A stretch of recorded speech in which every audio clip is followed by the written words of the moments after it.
5 business lessons that I just learned crossing 250 million in 2024. So the first one was the cost of change. It was the first time that I've actually quantified how much does changing something in the business actually cost.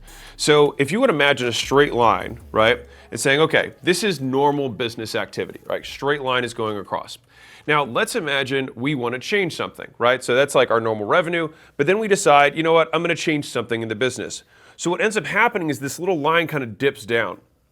And I've estimated, just for my kind of like, this again, there's no science behind this, just my estimate, that I get about a 20% decrease in effectiveness across any function that I'm going to change, especially if it's manual. Now, if you split test a headline, that's different. But if you're like, hey, we're changing our onboarding process, or we're changing our sales process, or we're changing our outbound process, or we're changing our something that people are involved with, we tend to get a decrease immediately of 20% in performance, all right, which is pretty significant.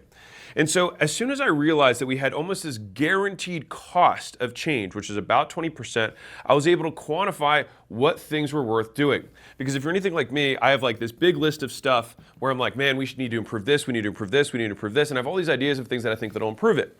But when I actually am honest with myself and I think, how much is number one going to actually improve the business? If I say, well, I think it'd maybe get us a 5% improvement, well, if I have a guaranteed 20% decrease or decrement in performance, and I have a 5% incremental increase in performance, do I want to take a 20% guaranteed loss to have a potential for a 5% gain? Probably not. And so what's ended up happening is that there's all these little 5% little improvements that I think could happen, but there's only like 1 or 2, 20, 30, 50% plus improvements I think we can do in the business. And so what happens is, some of these things I just choose to never do. And I'll try not to stay explicit here, but some shit stays You just have to accept that the business will not be perfect, but your chase of perfection will actually make your current business worse because you're constantly changing things. But let me spell this out one more level. So let's say you have your 20% loss, right? Now, let's say you do something that is good, right? And it's, you start going up, right? It's 20% loss, it starts going back up. But what happens if you at the same time say, oh, well, now I'm going to start changing something else, right? And so basically you incur this permanent 20% decrease because you're always changing something. So you're always 20% below where you should be in the business. 20% is a lot. Oftentimes in the business, my business has done exceptionally well when I just let them breathe. Because here's the other part that no one tells you. If you change nothing, you get about a 5% guaranteed improvement. Think about how crazy that is. If you change nothing, you just 5%, you can book it. Think about GDP. Partially, some people are like, oh, that must be, that could be in relation to education, which in the US it certainly isn't. It could be in relation to technology in terms of GDP improvement, or it could be an increase because of population, which in the US there's no population increase, or not really. For me, I just kind of see that across all businesses that if you just let people do stuff, they just get better at it, right? People get more efficient at it. I'll leave you one tactical framework that you can kind of use to think through this, this is actually from the investing world that I've borrowed as an entrepreneur, which is called ICE. All right, and so it's an acronym. I stands for impact, which is like how big, that's that 20%, that's that 50%. How big of an impact do I think this is gonna make on the business, right? If I had to make, like if this works, it's gonna do this. The second is, well, how confident am I that it's going to work? That's the C, which is what's my confidence level? So I got this big thing with low confidence or this medium thing with high confidence. I'll probably take medium with high confidence, right? And then the third is ease, which is going to come into a combination of how many resources are we going to have to deploy to do this, and also what's the timeline that we're going to have to do this on. Impact, confidence, ease. And so we actually do this. Like I have this massive sheet that it's called growth, and I have it in all caps, and this is how I get my ADD out. Is I put it all on this list, which would probably be the second big tactic, is that I have every big idea that I want to try, and I have to like get it out and spell it out and say all the things that I want to do, and I just put it somewhere. Because the team can't handle the amount of ideas that I have, and probably your team can't either. You have to just like scratch that itch in some way. I do it by documenting so I don't forget it, and then whenever the team has more bandwidth, I go back to that list and I'm like, all right, let's order this. Which one has the highest impact? Which one do we think is going to work? Which one's going to be the easiest? We tabulate those together and we're like, okay, this is the one that we're going to try. This one we know has a 30% shot or a 50% chance increase. That's basically thing number one, and I've tried to teach this down our portfolio, and also what we do at acquisition.com is that you just need to be willing to leave some things not perfect so that the business can incur as few guaranteed cost of change. And when you are going to make a change, make sure it's worth it. So far, number one, we cover the cost of change, right? So this is making sure that you are only taking bets that have 20% or higher upside to be worth the guaranteed cost that you're going to incur. And the framework that I use is ICE, Impact, Confidence, Ease. All right, so that's number one. So the second thing is I used to have this idea about the virality of products. So I've talked a lot about referrals, I've talked a lot about word of mouth, and I still obviously believe in that. But I would say that I've had this big pendulum swing in the very beginning of my career, and especially if you're sub $1 million, you just got to promote, right? You just got to let people know about your stuff. No one knows you exist. You got to advertise, right? You got to learn how to sell. Cool. That's 0 to $1 million. No questions asked. That's what it is. Now, to expand beyond that, I was like, okay, we kind of pendulum swing back to like we got to make it super viral, right? Word of mouth is the best way to grow a business. But I've thought more and more about this, and I think that it's an it depends answer. Now, there are some products that you want for sure to have people who buy and then buy again. That you want them to, reoccur with you. As in, like if I buy a Coca-Cola product, I might buy, a can today, and I might buy a can at a restaurant later this week. And so it's like, am I on a subscription? No, but I buy again and again and again, right? Or you have, your internet, which you just never cancel out of, right? Either of those are things that are recurring, they have high revenue retention. But that is different than virality, right? That's very different. So on one level, you have, does it stick?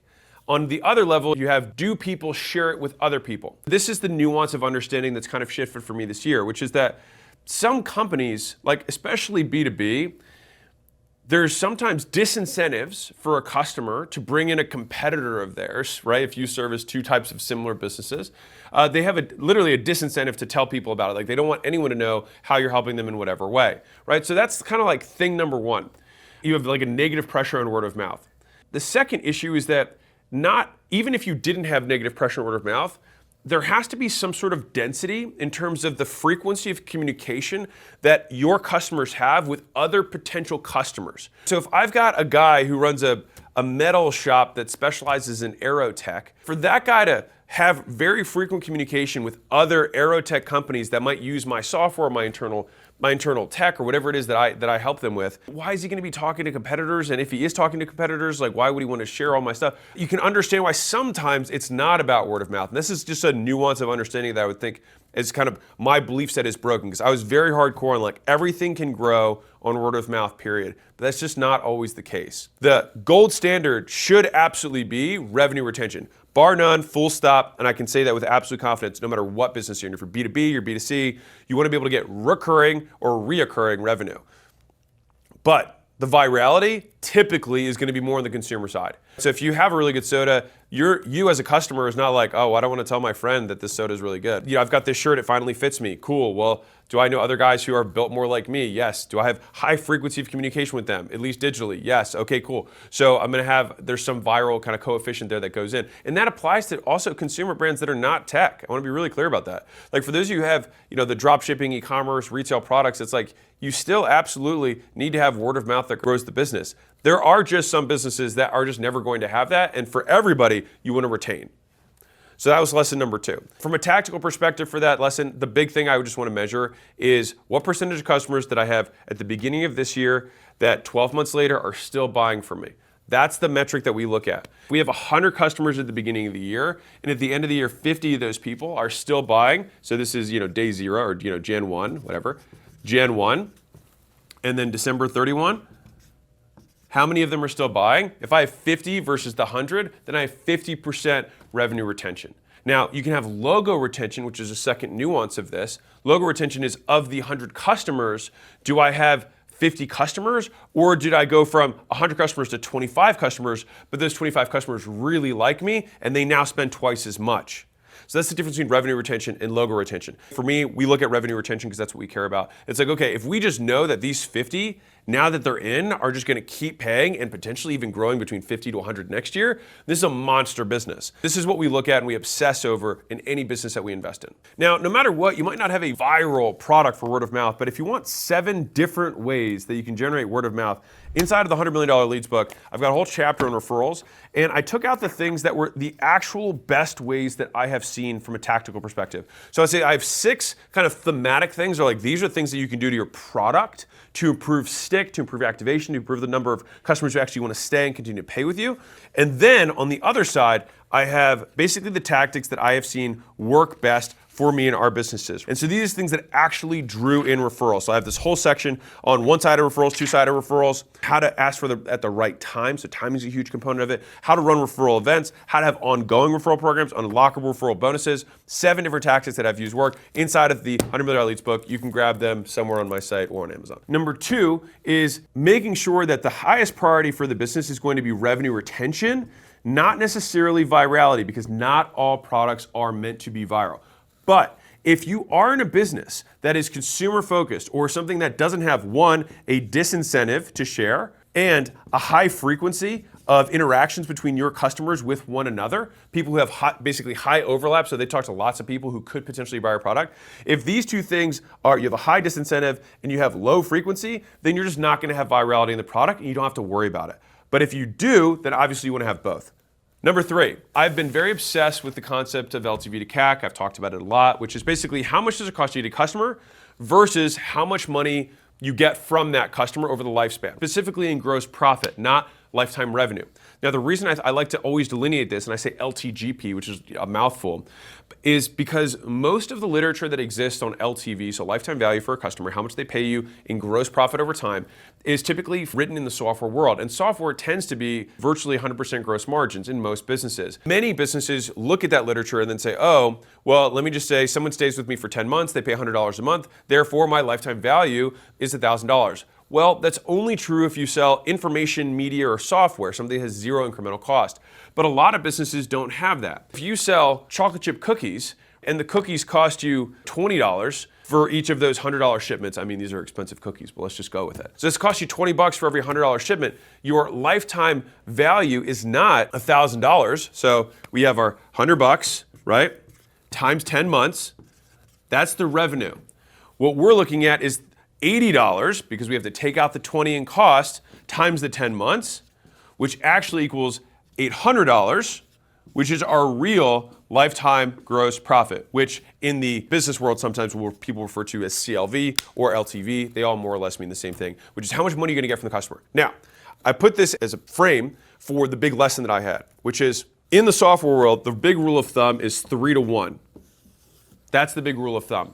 I actually, now having worked with a lot of different businesses and invested in different businesses, I think there's nuance to it. So let me explain. This is actually pretty cool. So there's 3 components to a business that I think influence that number.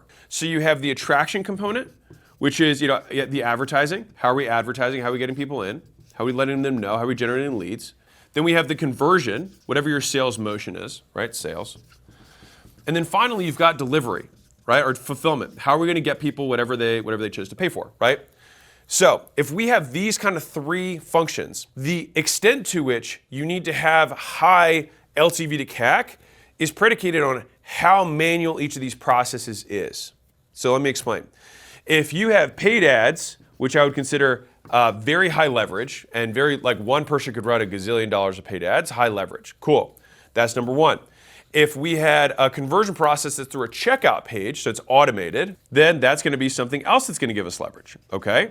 And then third is, let's say that we have software as our backend that has unlimited, we have no supply limitations, there's no logistics limitations, and pretty much it just works. If you're in one of those businesses, then you absolutely can be at 3 to 1 LTV to CAC over the long haul. Fine, you can even be at 1.5 to 1. I mean, it wouldn't be ideal, but depending on the size and scale, you could still make money doing it. You put $100 in, get $150 back, do it over and over again. If that's only true for them, what is it for a construction business? What is it for a plumbing company? What is it for an e-commerce business? The other extreme, and so I'm going to just paint the extremes and you can kind of understand the middle.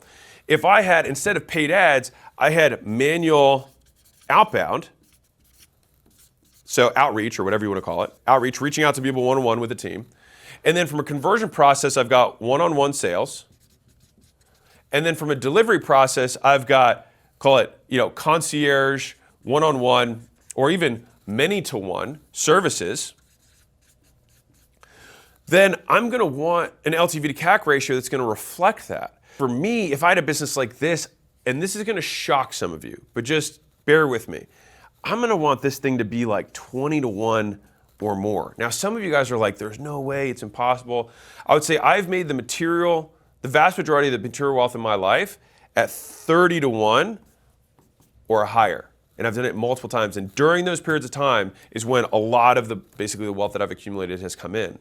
But in the times in between, instead of trying to scale something that's at 5 to 1 or 8 to 1, I'm just going to continue to tinker. I'm going to stick with my one location. I'm going to keep working on the model and just keep tinkering with it until eventually we get the economics that we need in order to scale. What if I'm doing paid ads, but we do one-on-one sales and we sell media or information or something like that? Then it's like, then you're going to be somewhere in between. But I have this as my rule of thumb, is that the 3 to 1 only matters at the companies that have 100% scale, 100% leverage across all three components here. If you have manual across all three, you're going to be I would at least want to be at 20 to 1. I shoot for 30 plus. A lot of people can't even believe that. Fine. So, fit it to whatever your goals are. I really do believe that you can just keep tinkering with the business, keep tinkering the offer, and find a way to get it so that you can have a huge discrepancy between these two numbers, because that's what allows you to scale. If you want to scale a business that's more manual, which if some of you guys who are listening, 78% of businesses in America are service-based businesses, so this applies to you. As you go into colder and colder markets, you will convert a smaller percentage of customers. These are customers who are less likely to purchase from you, but you have a bigger pool of people. So that's kind of the trade-off. But when you go to those colder markets, smaller percentage convert, meaning it costs you more to get those customers. Basically, you sell more people, you're gonna have more infrastructure that has to get built into the business. So you have layers of management that will start costing you and not necessarily always be alpha. They're not gonna be value additive. With these two things that are working against you, you have to have this very large discrepancy between what it costs you to get a customer and what you're gonna make from that customer in order to weather that storm and allow you to kind of grow into that shit. You can almost like grow into your LTV to CAC, which is kind of how I think about it. So if you're thinking about this for you, number one, know what your true LTV to CAC is and make sure you're doing off gross profit, not off of revenue.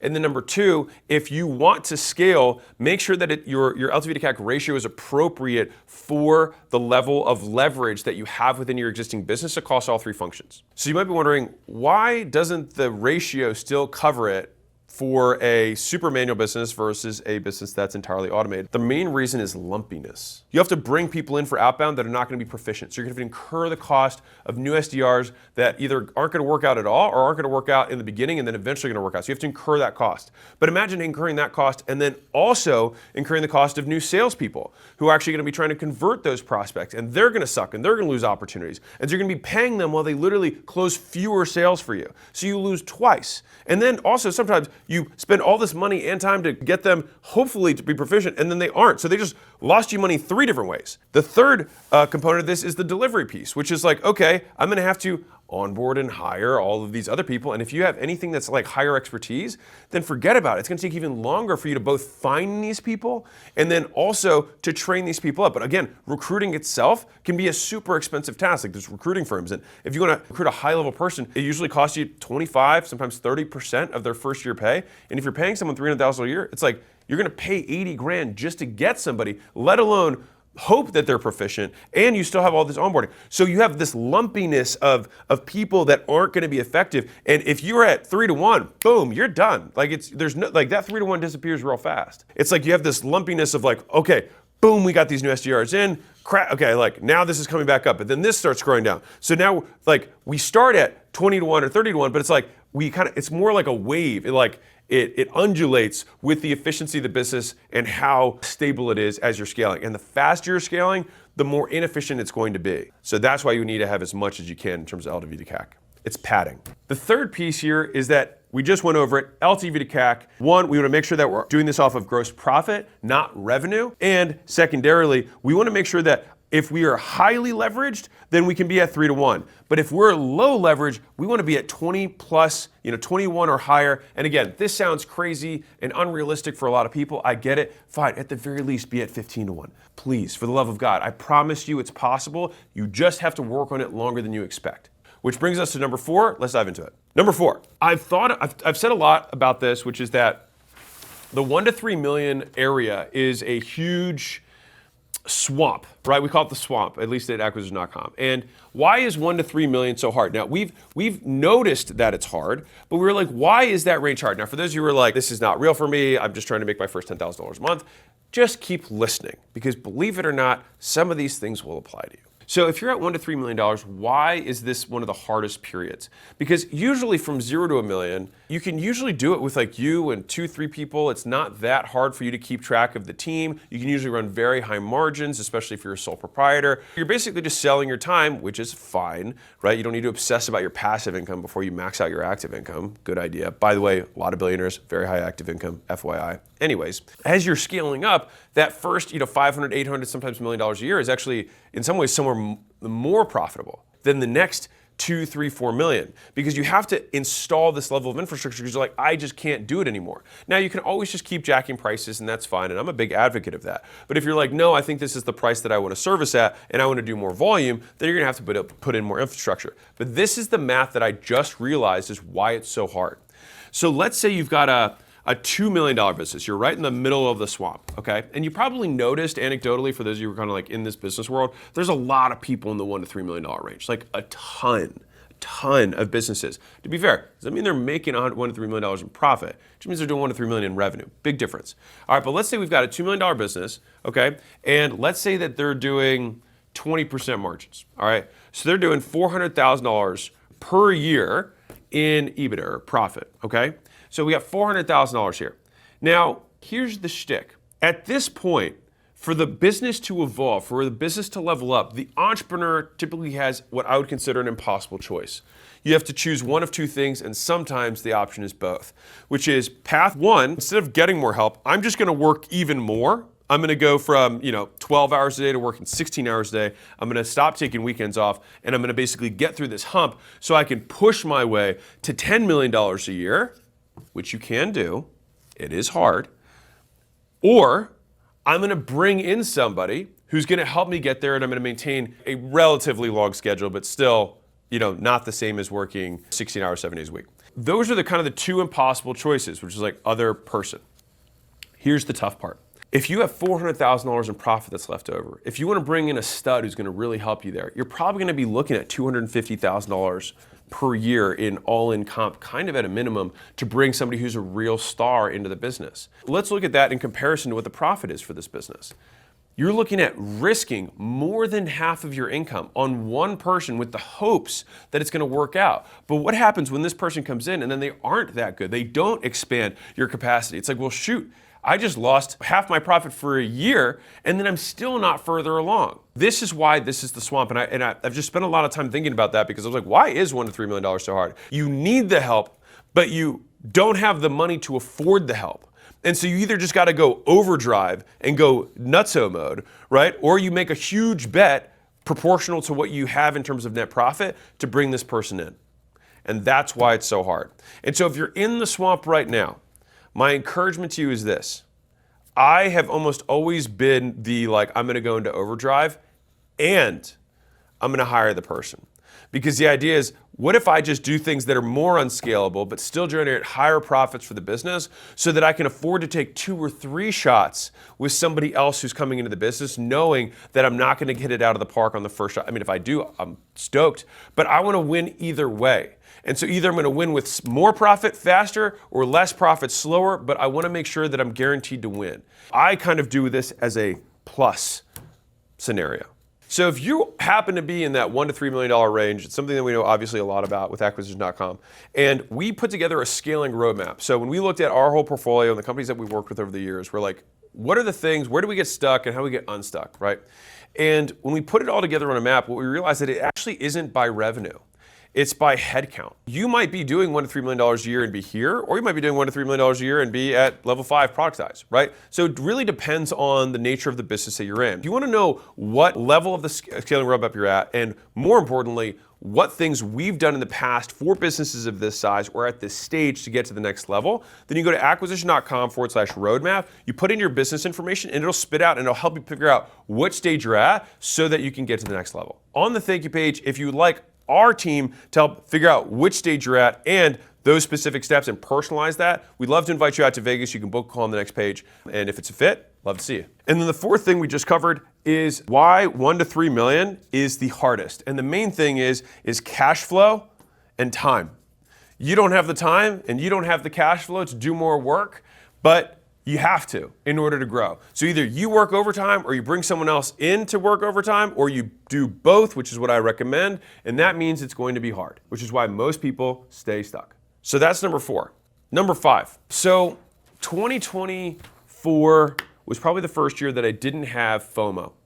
So fear of missing out. It is the hardest part of business is staying focused. It's the hardest part. The reason you hear Bezos talk about it, you hear Zuck talk about it, you hear Jobs talk about it, you hear Elon talk about it, like you have to be incredibly focused on what the points of greatest leverage are in the business. The reason that this was a big lesson for me, not the focus part, I obviously talk about that, but I was like, why was this year different? Why was this the first year where I didn't have FOMO? It's actually because the idea of rush is where the fear of missing out comes from.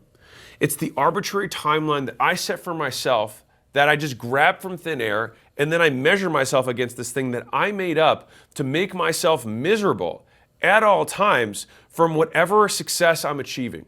In thinking about that, I've coined the term for myself, which is that rush is imaginary. It's made up. It's completely made up.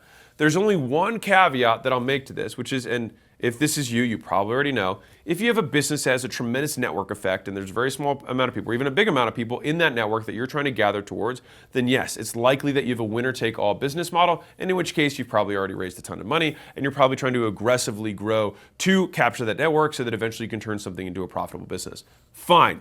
For everybody else who's not running a tech platform that's trying to build a network effect of some sort, you don't need to rush. There was Ani, actually I don't think her episode's come out yet, but anyways, I'm gonna give you a sneak peek. So I was talking to Ani Trong, and she has nail salons, okay? And so she has one core nail salon that worked really well, and then she decided to partner with other people doing like 3 or 4 other nail salons. And the biggest issue she has for growing right now is that her partnerships are kind of a mess. I'll just put it like that. Why did you do these partnerships? She said, because if I had more locations, I'd make more money. And I said, why didn't you just make more money with your existing location, save up the cash, and then open a second location all for yourself? The thing that I kept trying to tease out of her is I was like, she was just in a rush. Like that was the reason. She was just in a rush. There's no actual reason for have 3 or 4 other different random partnerships with each of these locations. And the thing is that some of you guys you do this. There was a guy who was here at our headquarters yesterday. He has a TikTok shop management thing, right? Where he just like helps people start their TikTok shops for e-commerce businesses. And then he was like, but I also have this brand that I started on my own using TikTok shop, and it's doing really, really well. But I also want to start investing in it. And I'm like, dude, what's the rush? And so the counteraction, like how do you counter the rush? How do you counter the rush? And I think the way that I have countered the rush is to look at the people who have the ultimate version of my business. Who are the people who are 20 years ahead of me? What do their businesses look like? And what's interesting about this is that the vast majority of them have one massive business. And in seeing that, I was like, almost none of them have multiple massive businesses they started. Elon is, of course, the one exception that everybody wants to bring up. And if you're Elon, you already know how to speak alien, so don't worry about this video. But for everyone who doesn't know how to speak alien, right, for people who haven't just generated $100 billion in a year, if you haven't done that yet, then maybe consider every other person on the Forbes list that just did one thing for the entirety of their career. And it's like Bezos has Blue Origin. Yeah, after 35 years of Amazon. You've got Mr. Panda still doing. It's like, but wait, he owns the Cosmo. Yeah, but he also did that after 45 years of Panda Express, and Panda Express is still his cash cow. Okay, I've got this restaurant, it's working well, so I'm thinking about starting this agency, right, to help restaurants. It's like, dude, what does the ultimate version of this look like? The ultimate version of this looks like either you go all in and you build an enterprise agency that only works with very large restaurant chains, and those tend to be sticky and those tend to be valuable businesses. But if you're like, well, I'm only dealing with small SMB restaurant owners for my agency, show me one agency that services SMBs in that $1,000, $1,500, maybe $2,000 a month mark, who has a $100 million plus business, even just revenue. Just show me one. Why doesn't it happen? Because it's a bad model. Every single agency goes up market and they serve enterprise and those become really big. Look at Ogilvy, look at Vayner, right? Like look at NP Digital. All of these are massive, massive companies that only service really the Fortune 500. Why? Because they're sticky. Because if you have volatile customers, you'll have a volatile business. If you have a volatile business, you're not going to be able to weather the storms. If you can't weather the storms, you're not going to last long. If you don't last long, you're not going to get big. How do you counteract the idea of rushing? You have to look at the end state of the business. What does the ultimate version of my restaurant look like? It might be 2,000 locations nationwide. What does the ultimate version of my agency look like? It might be Ogilvy and Mathers, right? It might be we're doing $5 billion a year, and let's look at the number one person in the space. What does the ultimate version of my lawn care business look like? Maybe it's a franchise. Maybe it's you privately hold it. But no matter what it is, it's probably not 3 different businesses that you're trying to start all at the same time because you're in a rush. Because the thing is that rush is what guarantees you're never going to get big. And I'm saying this because this is something that has plagued me my whole career. And so it's just this last year was the first year that I didn't have FOMO. And I was like, why is that? And I just think that I've just failed and messed it up enough times to be like, I just have to stick with one thing. And here's the f***ed up part about this. You have to accept that you can't sleep with every girl. Or you can't date every guy, whatever your preference is. The point is, our life is so limited. It's just we don't have that much time. If you want to do big stuff, you just don't have that much time. Because of that, it's like you just have to accept the fact you just got to pick. And you could have had 4 other timelines where you could have done each of these other things all the way to their extreme. But the likelihood that you're going to do all 4 of those to the extreme when you start all 4 of them at the same time is 0. It's not going to happen. The first, business is built on hard choices. Business is built on the amount of no's that you're able to make. If you can't say no at the beginning of like, I'm not going to just pick one of these paths, right? One of my favorite little definitions of deciding comes from the Latin decidere, which means to cut off. Like if you want to decide, you have to cut off. You have to eliminate things. If you have 3 different paths or 4 different things that you're considering, pick for the love of God. And the reason, and the thing is that you have made up some number because some person you know makes a certain amount of money, or some person you know thinks that this amount of revenue is cool. And so you're like, well, I want to be cool, so I want to hit that amount of revenue. And because you don't know how to grow the business you're in, you only know how to get to $100,000 a year, you only know how to get to $1 million a year, you only know how to get to $3 million a year, then your way of growing is doing more $3 million businesses. When the reality is that you have to confront, why is my $3 million business not a $10 million business? And you have to figure out that problem. That is the hard work. I talked to a lady yesterday. She was stuck at $1 million a year for 10 years. I said, why haven't you gone to $3 million a year? Like, what stopped you? Because she had a very clear model. I was like, why don't you just double how much you're doing? And she was like, well, it's a pain. And I was like, oh, because it's hard. Because it's hard. She's like, no, it's not because it's hard. And I was like, well, then why haven't you done it? And she's like, well, it's inconvenient. And there's like, it's more time allotment and all this stuff. And I was like, yeah, that sounds like hard. Sounds like hard. It's hard for us to hear that we're not willing to do hard things because the hard changes. So the hard is constant, but the nature of it changes. Just like suffering as a human being is constant. It's not going to go away. There's nothing wrong with you because you're suffering while you're in business. It's just that the nature of the suffering changes. In the beginning, no one knows you exist, and that's tough because you feel ignored and irrelevant. And then you start to let people know about your stuff. And then as soon as that happens, you have a different kind of hard, which is that no one wants to give you money. And then all of a sudden, people start giving you money. And then what happens? Then people start complaining because your thing's not that good. But all of these things are hard. And so we have this idea that it's this rocky cutscene that we're going to be fighting. It's like we got to just keep gritting through it. But it's like, no, we are so equipped to save our egos that we will come up with 100 ways that our hard is not hard. It's different because we're special, right? But the reality is hard morphs. That's what makes people get stuck, is because they learn how to conquer one hard, but not the next kind of hard. I think that a lot of the hardness is sometimes learning to say no. It's learning to focus. That's the hard part. It's not getting punched in the face. It's being willing to let one of your children die, to let the other one live. We get the Sophie's choice. We actually do have to do that in business all the time. And so you have to accept that there is a life in the future that you will not be able to live. And it's honestly acceptance. And this has just been a really good lesson for me, which is like, there are opportunities that I think I could crush, and I think they're amazing. And you know what? I'm never going to be able to do them because I still have the one that I'm working on right now, and I have to continue to say yes to this. And by saying yes to this, I have to say no to everything else. These have been the five big business lessons that I've kind of learned more recently, and I thought you might enjoy them. Have an amazing day, and I'm sure I have other videos that you can find somewhere along here that if you like this, you'll like those.